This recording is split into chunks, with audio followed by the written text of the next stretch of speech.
Alors, j'ai décidé de partager avec vous aujourd'hui le cheminement qui a conduit à la conception du programme de recherche que j'ai développé. L'histoire commence avec la chaîne d'intervention paramédicale.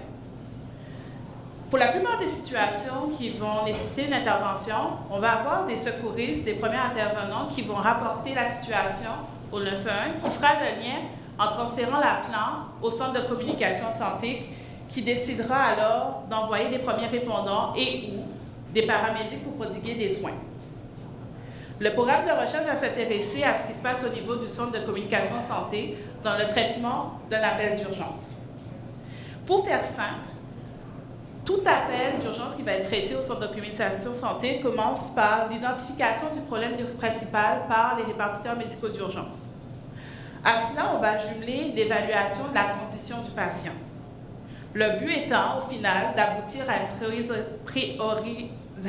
priorisation de l'appel, en se basant sur l'information qui est en fait transmise par notre appelant.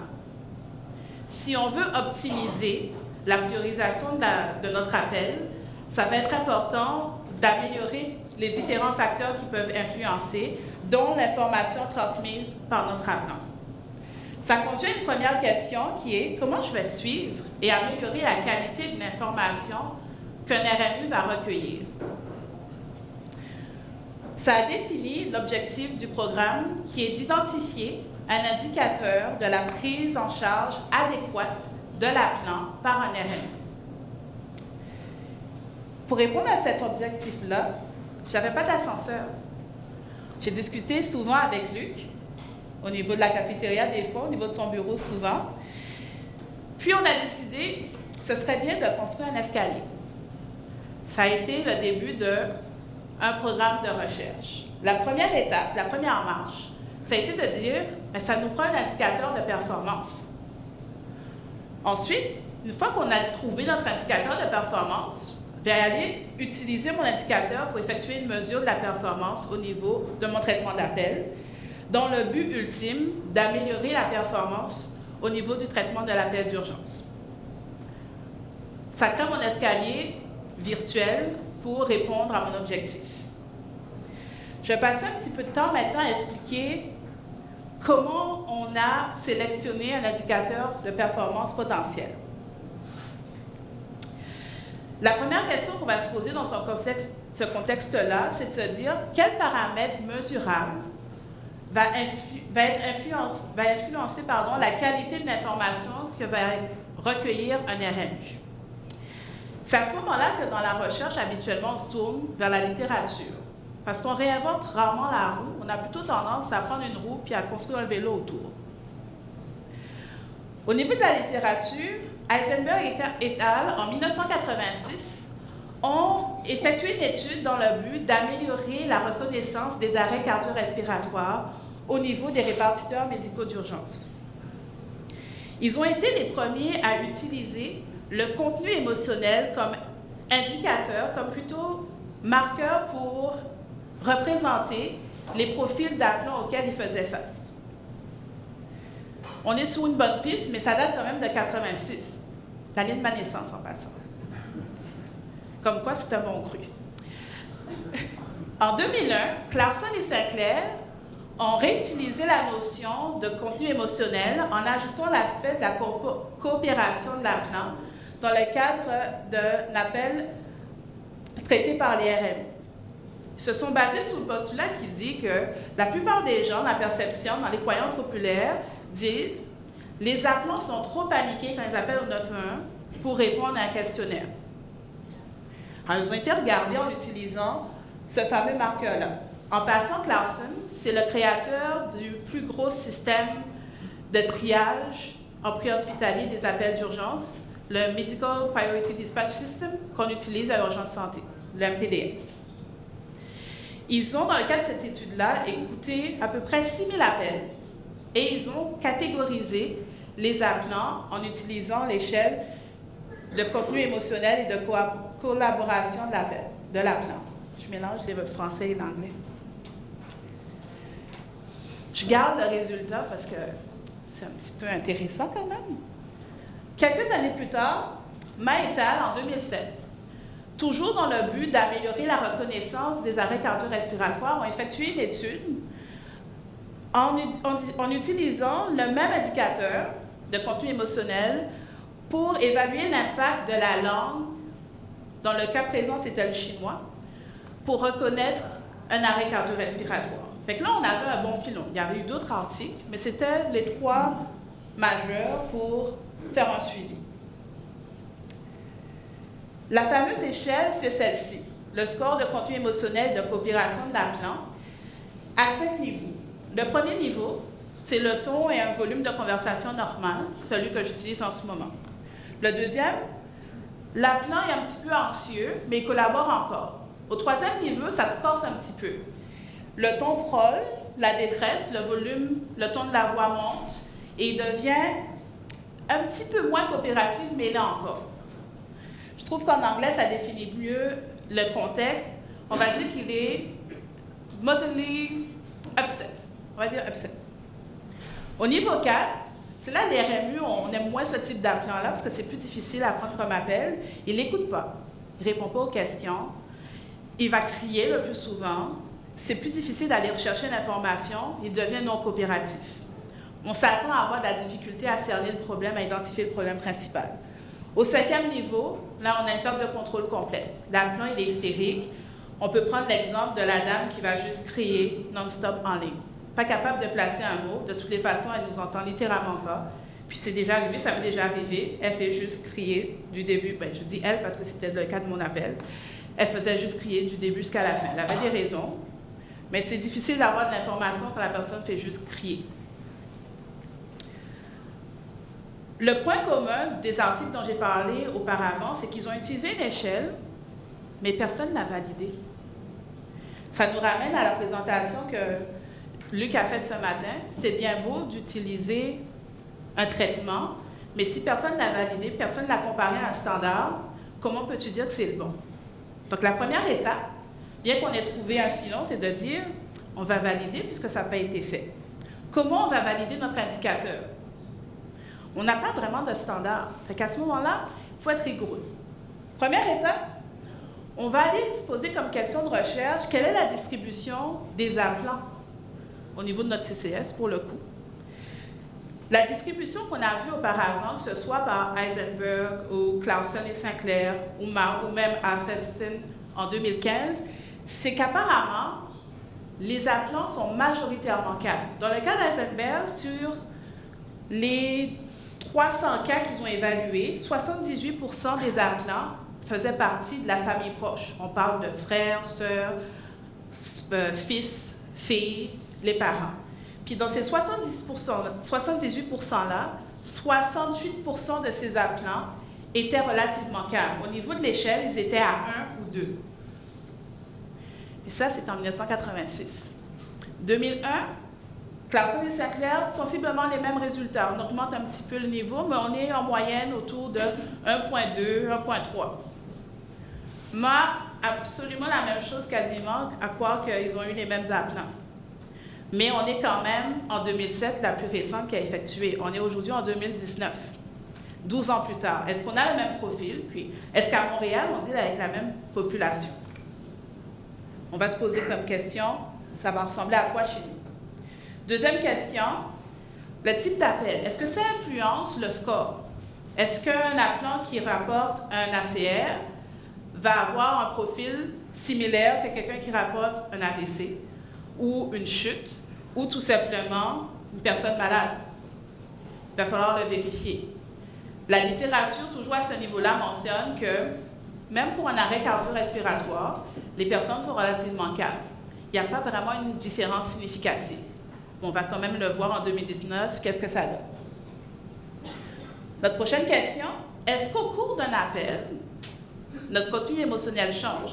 Est-ce que quelqu'un qui arrive, qu'on prend en charge au CCS, va être super anxieux, va crier, ne va pas écouter au début, mais qu'avec la performance du RMU, on va réussir à le calmer et finir avec un appelant qui va être plus en contrôle au niveau 1 ou 2?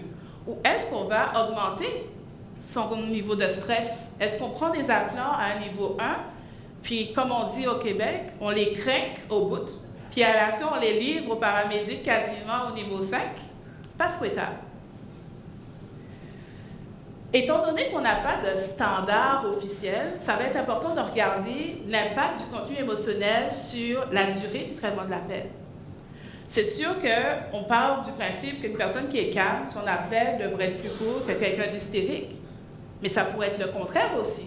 Peut-être que la personne, face à la situation, est tellement stressée, te donne l'information depuis le début, tu es capable de coder un appel plus rapidement que quelqu'un qui est tellement calme, qui prend son temps, puis que tu te dis, bien, accélère, donne-moi ce dont j'ai besoin. Ça va être intéressant de regarder cet impact-là au niveau de la durée de l'appel. Et pour finir, le nerf de la guerre, puis c'est là que souvent, paramédic et RMU, on a des divergences, la nature du cas.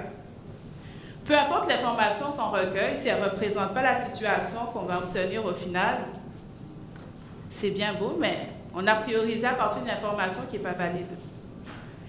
Fait qu'on va devoir regarder, est-ce qu'il y a une concordance au niveau de ce qui a été détecté au niveau des RMU et ce qui a été observé par des paramédics en regard du contenu émotionnel? Est-ce qu'on va avoir une plus haute concordance quand l'appelant a un niveau 2 versus un appelant qui a un niveau 5? Lorsqu'on aura, je l'espère, réussi toutes ces étapes-là, on va pouvoir utiliser notre indicateur pour effectuer une mesure. Pourquoi effectuer une mesure? Est-ce que notre indicateur va refléter des correctifs qu'on va lui associer? Si notre but ultime, c'est toujours d'optimiser la cueillette de l'information, il va falloir se dire, si je vais cibler ma cueillette d'information, est-ce que mon indicateur va me dire si j'ai bien performé ou pas? Est-ce que si je dis que j'ai un maillon faible à un niveau et que j'apporte un correctif sous son maillon faible-là, mon indicateur va pouvoir me permettre d'évaluer si mon correctif a fonctionné ou pas. Alors, on va analyser l'impact d'un correctif. Si on cible le service à la clientèle comme étant un maillon faible, parce que si on se dit qu'on prend mal en charge le contenu émotionnel de notre appelant, il faudrait le corriger avec une formation de service à la clientèle. Je fais simple, on s'entend, mais on va partir de ce principe-là. Notre correctif serait alors une formation. On a des RMU réviseurs formateurs qui forment justement dans le but d'améliorer la qualité de la prise en charge de chaque appel d'urgence. Suite à la formation, à ce moment-là, on aura juste à regarder quelle est la distribution de notre contenu émotionnel avant la formation versus après la formation. Est-ce que c'est resté de la même façon? Est-ce qu'on a les appelants qui rentraient en niveau 3 finissent en niveau 3 de toutes les façons, que tu aies eu la formation ou pas, il n'y a pas eu d'incidence? Ou est-ce qu'on a été capable de dire quelqu'un qui, avant arrivé à un niveau 3, qu'on livrait un niveau 3, maintenant, on le prend en charge en niveau 3 puis on le laisse en niveau 1. Là, on serait content. Là, on a été chercher un peu plus d'informations de qualité puisqu'on a calmé notre appelant. Une fois qu'on a effectué cette mesure-là, le but n'est pas de critiquer la formation, parce qu'on peut monter une formation avec un but tout à fait raisonnable et pas parfait, mais avec, je perds mon mot, mais de bonnes intentions, je dirais, mais que ça ne fonctionne pas. Mais comment on va dire que ça ne fonctionne pas? On va se mettre dans une route d'amélioration de la performance. Puis ça va nous conduire à notre prochaine question. Est-ce qu'on peut détecter des points d'amélioration avec notre indicateur? Est-ce qu'il va nous permettre de mettre en place un seuil d'intervention? Est-ce qu'on peut dire à partir du moment qu'on obtient, je prends des chiffres fictifs, 80% de nos appels avec des niveaux 3 qu'on abaisse à 1, si on tombe à 65%, il faudrait qu'on réajuste ou est-ce qu'on dit non, on est capable de vivre avec jusqu'à maintenant parce que la concordance finale nous convient? On peut aussi utiliser notre indicateur pour définir des points d'amélioration. Est-ce qu'on va se dire qu'on constate que notre contenu émotionnel, là où on perd notre apport le plus souvent, c'est au niveau de l'évaluation. Dans un appel, on a différentes phases. Le protocole d'entrée, où on va prendre l'information de base. Le problème principal, l'âge, le sexe, conscient, respire. L'évaluation de la condition, c'est avec des questions clés. À ce moment-là, si notre appelant ne fournit pas suffisamment d'informations, il y a de fortes chances qu'on priorise mal notre appel. Mais si pendant l'évaluation, on craint notre appelant, ce ne serait pas une bonne chose. Notre indicateur pourrait nous dire, bien, on constate que Même si quelqu'un arrive à 1, à partir du moment où vous posez des questions, vous les craquez, ils finissent à 4. À ce moment-là, on sait que la portion à améliorer, ça va être des questions, le service à la clientèle au niveau des questions clés. Puis c'est un peu pieux, mais la discussion pendant le lunch avec Karine Saint-Denis, notre prochaine présentatrice, mais aujourd'hui plutôt, ce serait intéressant de voir la perception des RMU. Quand bien même on leur a fourni une bonne formation, c'est possible qu'ils aient compris la formation, mais que ça soit difficile de l'appliquer concrètement. Fait qu'à ce moment-là, ce serait peut-être intéressant d'évaluer leur perception. Est-ce qu'ils sont capables de juger correctement le profil d'appelant qu'on leur présente? Si moi, j'écoute un appel et que je dis « Oh, il me semble que Madame Vaillancourt, elle a un niveau 3, mais qu'en réalité, elle a un niveau 4. » Ma stratégie de communication que je vais appliquer va pas être la bonne. Exemple, un profil d'appelant désatisfait, on dit en premier lieu qu'il ne faut pas essayer de se justifier, qu'on s'excuse. Un colérique, il ne faudrait pas s'excuser, il faudrait plutôt l'approcher à reconnaître ses émotions. Fait que si j'applique la mauvaise stratégie pour le profil de l'appelant inadéquat, mais mon résultat ne risque pas d'être bon. Ça conduit à résumer le programme de recherche, en gros, de se dire, je vais commencer par identifier mon marqueur, effectuer une mesure avec, dans une optique d'améliorer la performance finale du traitement d'un appel par un RMU. Et c'est une phrase que j'ai entendu souvent Diane dire, le bon patient à la bonne place, puis c'est le but ultime du triage hospitalier, c'est de faire en sorte qu'on envoie le monde au bon endroit pour qu'il soit pris en charge. Voilà, c'est fini.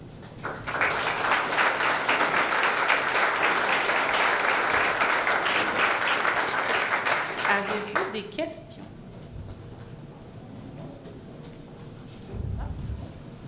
Bonjour, Stéphanie Hébert, paramédic instructeur.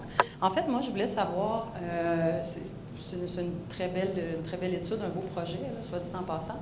Je me demandais, nonobstant tout ça, tout ce qu'on fait là, avec la formation des RMU, est-ce qu'il existe un autre système de classement des appels?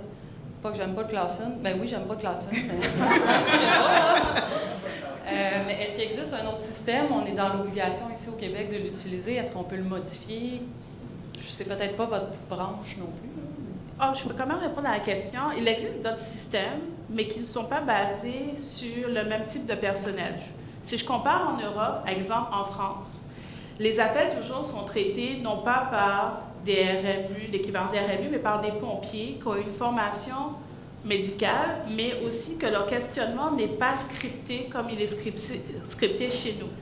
Donc, c'est basé plus sur l'expérience et le jugement du preneur d'appel plutôt qu'à une certaine uniformité d'informations recherchées. Ça a ses avantages, mais si on se souvient qu'avant, les RMU, c'était des patrons, c'était des infirmières qui prenaient des appels, on les a sortis justement parce que telle infirmière prenait 15 minutes pour évaluer un patient, un autre c'était 5 minutes, la résultante n'était pas forcément bonne. Donc si on dit on quitte le monde standardisé du MPDS pour aller vers, on se base sur le jugement de tout et chacun, je ne pense pas que ce serait la meilleure optique.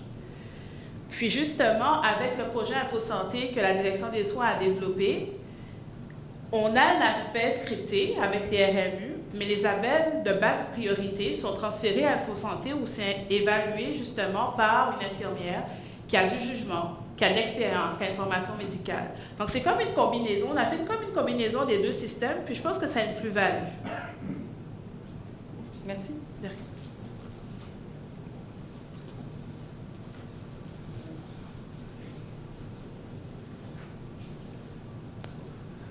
Alex Siegel, merci une fois Teresa, c'était très intéressant et j'apprécie beaucoup aussi votre plan, un programme de recherche, des étapes de recherche. C'était très performant, je pense.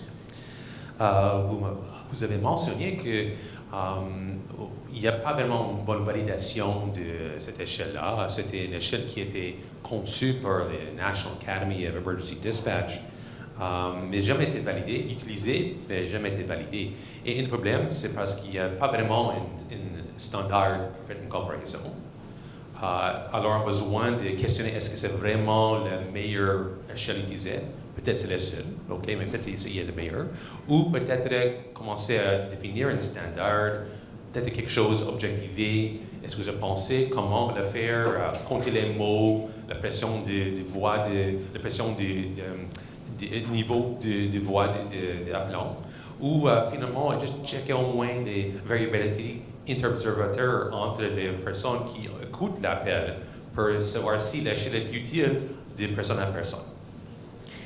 Dans le protocole d'études qu'on prévoit d'implanter, on va regarder, une personne va regarder, une ou deux personnes, ça va décider de la disponibilité aussi, va écouter les appels, va les juger avec l'échelle et on va évaluer un pool de ces appels-là pour regarder est-ce qu'on est d'accord sur la définition qu'il a imposée à tel ou tel profil. Et à ce moment-là, on va regarder la concorde. On va dire, en anglais, on dit « inter-reader reliability ». J'ai oublié le mot en français, je suis désolée. C'est bien. La concordance, merci. Entre les évaluateurs. Si la concordance est faible, on va devoir décider, est-ce qu'on va regrouper certaines catégories? Exemple, est-ce qu'on va dire qu'on va regarder, on va associer niveau 1, 2 et 3 ensemble, vu que ce sont les appelants coopératifs, et regrouper les appelants non coopératifs 4 et 5 d'un côté, de dire, plutôt qu'à regarder les différents niveaux de contenu émotionnel, on va y aller, est-ce que tu coopères ou est-ce que tu ne coopères pas? Ça pourrait être une solution. Si malgré le fait qu'on fasse ça, ça ne permet pas d'avoir une bonne concordance, il va falloir peut-être se dire qu'on n'a peut-être pas le meilleur indicateur et chercher un autre indicateur qui reflèterait plus en fait ce qu'on essaie d'évaluer.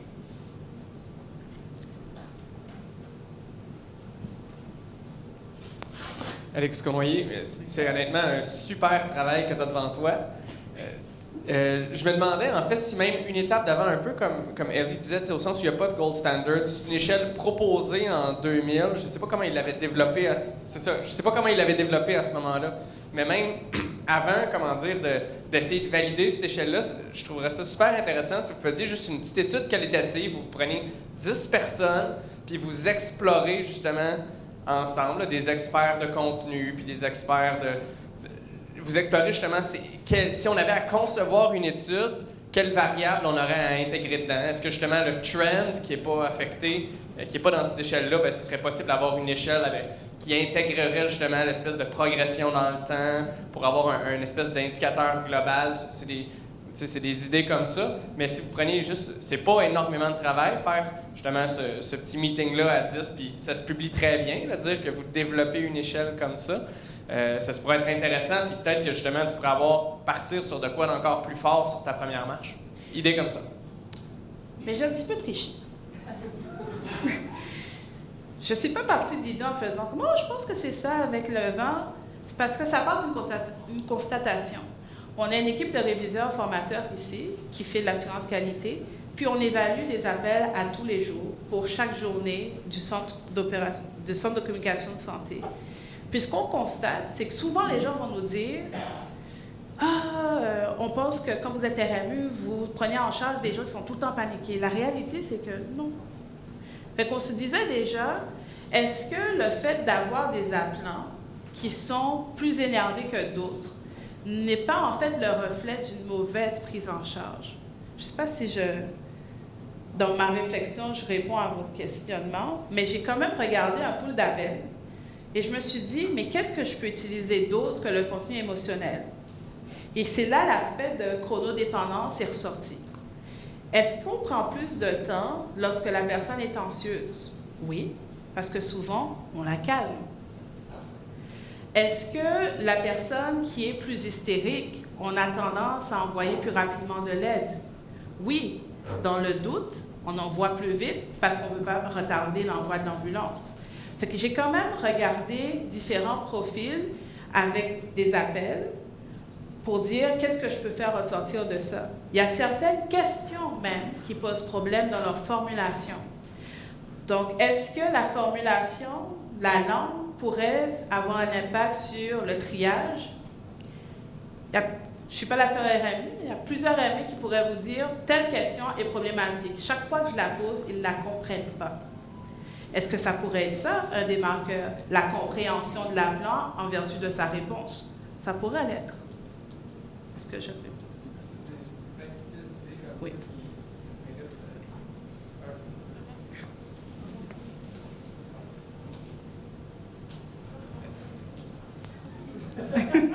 Allô? Vas-y, Marilyn. En fait, ma question, c'est plus au niveau, admettons, c'est la laquelle est au service à la clientèle, puis on voit qu'on n'est pas capable de ramener nos appelants ou quoi que ce soit. Le résultat de ça, est-ce qu'il va être divulgué aux paramédics? Parce que je sais que madame, elle n'aime pas le MPDS, ou la plupart des paramédics détestent le MPDS parce que c'est jamais la bonne, le bon point, c'est ça, c'est jamais la concordance de l'état du patient quand il arrive sur place, son non-alerte dans l'appel. On a toujours des discussions à propos de ça pour un 26 Delta. Donc, je voulais juste savoir ça, est-ce que ça va être... Je veux pas avoir de l'air un peu quétaine, mais ça va-tu nous aider à s'unir puis à comprendre notre travail, parce que je comprends le travail des paramédics qui roulent ces cerises... excusez le terme, mon Dieu, je suis désolée. Ils roulent en urgence avec sirène gyrophare pour aller sur des appels qui, au final, ils mettent leur vie en danger, quoi que ce soit. Est-ce que ça va être divulgué, dans le fond, cette étude-là, pour mettre en lumière notre travail? Parce que c'est avec ça qu'on travaille, on n'a pas le choix. Oh, définitivement. Le but de la recherche, c'est de publier pour partager justement le fruit des observations, des constatations, des recommandations qu'on effectue. Fait que oui, ça va être publié, puis j'espère que ça va être publié dans une revue qui aura de l'allure. Mais je ne suis pas naïve non plus. Il ne faut pas s'attendre à ce qu'un seul paramètre soit responsable de la mauvaise concordance ou de la bonne concordance de la nature du cas. C'est plusieurs facteurs. Le contenu émotionnel pourrait en être un, mais il y a tellement de possibilités. Exemple, comme je disais tantôt, la formulation d'une question. La fameuse question, est-ce qu'il est complètement alerte, qui a été changé, est-ce qu'il est complètement éveillé, puis qui s'est rendu, est-ce qu'il est complètement réveillé? Bien, étudier la formulation, ça a un impact. La fameuse directive pour évaluer la respiration d'un appelant, que les RMU, on commence à lever les yeux au ciel qu'on est rendu à cette étape-là parce qu'on sait que la personne ne comprend pas. On lui dit, dites-moi OK à chaque fois qu'il prend une respiration, puis là, on se retrouve avec quelqu'un qui dit OK. Et t'es comme, non, c'est pas ça que je veux.